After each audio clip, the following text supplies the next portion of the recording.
So factor rating system are used to evaluate the alternative location. तो इसके क्या क्या एडवांटेजेस हैं? Simplicity, which facilitate communication about why one location site is better than another.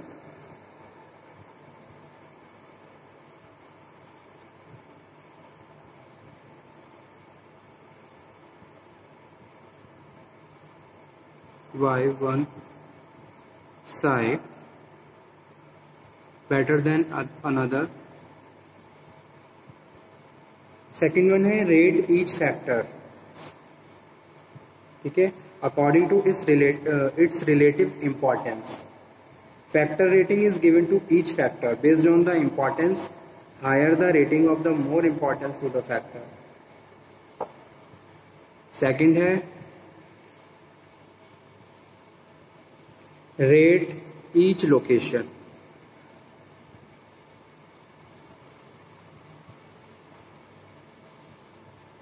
Compute the product of rating by multiplying the factor rating by location rating of each factor.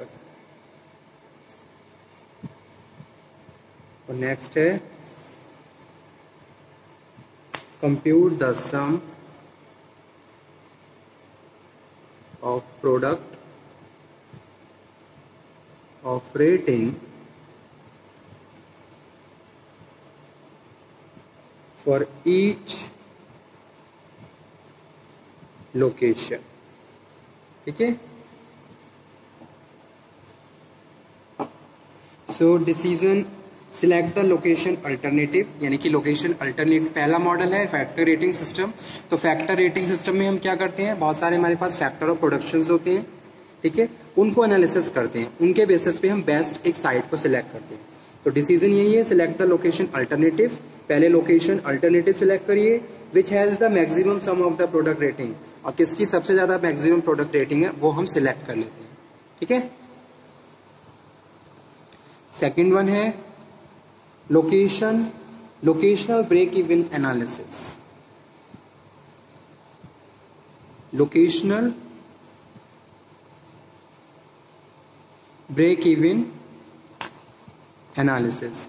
तो जो second method है वो है model है वो है locational break even analysis. तो इसमें क्या करते हैं, determine all relevant cost that vary with each location.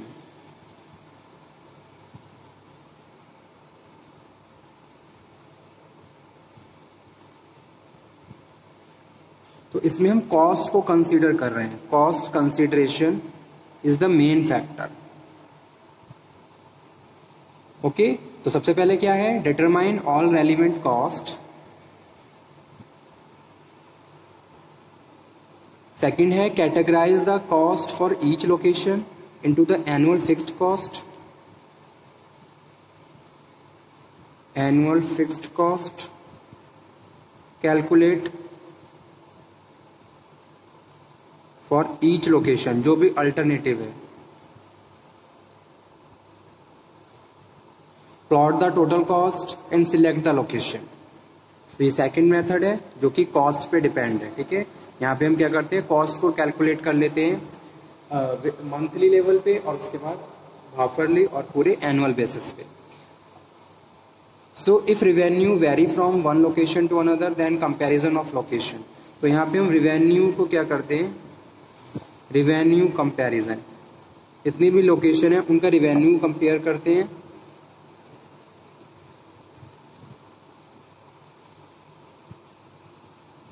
Okay. So profit, basis of profit, total revenue minus total cost at each location. Third है simple median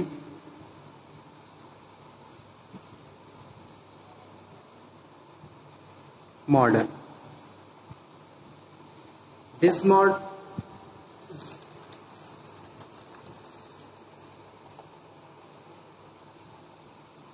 this model is used for the final selection of best location option.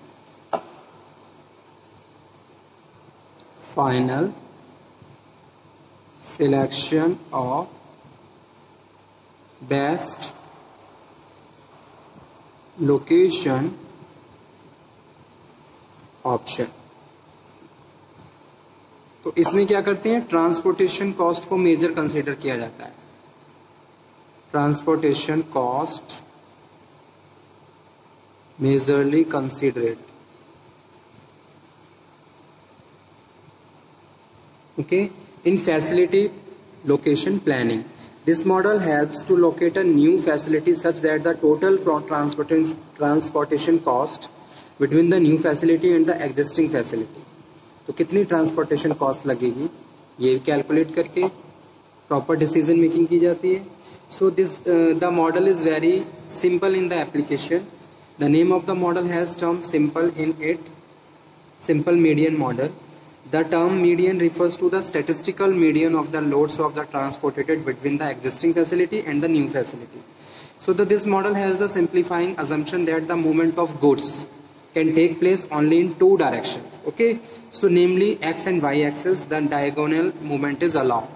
तो इस तरीके से transportation cost को calculate करके, उसके बाद fourth है qualitative factor analysis method. Qualitative factor analysis method, ये फोर्थ मेथड है। If economic criteria are not sufficiently influence to the decide, तो फिर हम क्वालिटी पे जाते हैं, ठीक है। A system of weighing the criteria might be useful making a plant location decision. So this approach is referred to as the qualitative factor analysis. तो इसमें क्या करते हैं, इसमें develop a list for relevant factor, develop a list of relevant factors, और सबको वे करते हैं। assign a weight to each factor to indicate its relative importance, assign a common scale to each factor, score each potential location according to the designated scale, total the points to each location, choose the location with the maximum points। तो जिस location को maximum points मिल रहे हैं उसको हम select करते हैं, ठीक है, according to the quality wise. और फिफ्थ नंबर पे जो मॉडल है वो है transportation method of linear programming. Transportation method of linear programming, ठीक है। So the transportation method of linear programming is one of the most effective technique for evaluating facility location। तो ये क्या है, most effective.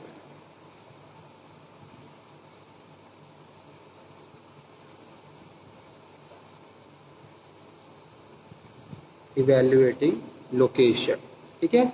So the method attempt to matching the capacity and demand of the firm, कितनी capacity है, कितनी demand आ रही है फर्म की, thereby minimising the total transportation cost of the firm.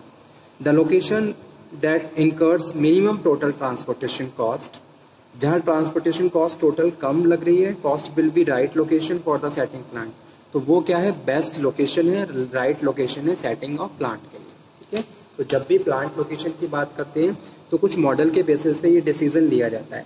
तो ये मॉडल अभी हमने डिस्कस करे, यही सारे मॉडल है, जिसमें से transportation method of linear programming क्या है, linear programming is the most effective method है for taking the decision, making the decision regarding the plant location. तो इसमें हम क्या करते हैं, पहले तो हमने क्या करा, ट्रांसपोर्टेशन कॉस्ट को कैलकुलेट करा और किस तरीके कौन सी लोकेशन में हम बेस्ट तरीके से मिनिमाइज कर सकते हैं। यानी कि अगर हम किसी भी फर्म को एस्टेब्लिश करते हैं तो सबसे पहले ये देखते हैं कि अवेलेबिलिटी ऑफ रिसोर्सेज, यानी कि फैक्टर ऑफ प्रोडक्शन हमें कहाँ पे बेटर तरीके से मिल रहे हैं, ठीक है। रॉ मटेरियल है, लेबर है, तो ऐसा एरिया सिलेक्ट करना चाहिए जहाँ से हमें कम से कम ट्रांसपोर्टेशन कॉस्ट लगे और हमारे factor of production easily available. तो ये कुछ मेथड्स है जिनको यूज़ किया जाता है प्लांट लोकेशन मॉडल्स पे and use to help determine the best location of facilities, कौन सी लोकेशन हमारे लिए बेस्ट हो सकती है। तो उसमें हम प्रोडक्ट का नेचर भी देखते हैं, प्रोडक्ट का टाइप भी देखते हैं और उस हिसाब से कहाँ पे हमें स्किल्ड, अनस्किल्ड और सेमी स्किल्ड लेबर की रिक्वायरमेंट है वो चीज़ भी देखी जाती है। और उसके बाद ट्रांसपोर्टेशन कॉस्ट को भी कंसीडर किया जाता है, क्वालिटेटिव फैक्टर एनालिसिस मेथड भी यूज करते हैं। ओके, तो ये टॉपिक हमारा आज फिनिश हुआ प्रोडक्शन प्रोसेस का, जिसमें हमने बात की थी प्लांट लेआउट और प्लांट लोकेशन की। तो इस टॉपिक को कवर करने के बाद नेक्स्ट टॉपिक पे हम फिर से डिस्कशन करेंगे हमारे नेक्स्ट लेक्चर में। अगर आपको कोई डाउट हो, कोई क्वेरी हो प्रोडक्शन प्रोसेस, प्लांट लेआउट और लोकेशन में, तो आप दोबारा से डिस्कस कर सकते हो, ठीक है। और ये यूनिट भी एग्जाम के पॉइंट ऑफ व्यू से इम्पॉर्टेंट है। दोनों में से एक ना एक क्वेश्चन एग्जाम में 100% मिलेगा आपको, चाहे प्लांट लोकेशन पे हो या प्लांट लेआउट पे हो, ठीक है। तो आप इस टॉपिक को अच्छे से प्रिपेयर करिए और कोई डाउट हो तो दोबारा से डिस्कशन कर सकते हो। तो ये टॉपिक हमारा फिनिश हुआ। नेक्स्ट लेक्चर में हम फिर से बात करेंगे एक नए टॉपिक पे, जिसमें हम डिस्कशन करेंगे ऑपरेशंस प्लानिंग एंड कंट्रोल और इन्वेंट्री मैनेजमेंट, ठीक है। सबसे पहले हम इन्वेंट्री मैनेजमेंट के बारे में डिस्कशन करेंगे, क्योंकि ऑपरेशनल प्लानिंग और कंट्रोलिंग ऑलरेडी हम डिस्कस कर चुके हैं, तो उसको एक बार रिवाइज कर लेंगे, पीपीसी यानी कि प्रोडक्शन प्लानिंग एंड कंट्रोलिंग को। उससे पहले हम डिस्कशन करेंगे इन्वेंट्री मैनेजमेंट पे। तो आप भी एक बार पढ़ लीजिए इन्वेंट्री मैनेजमेंट को।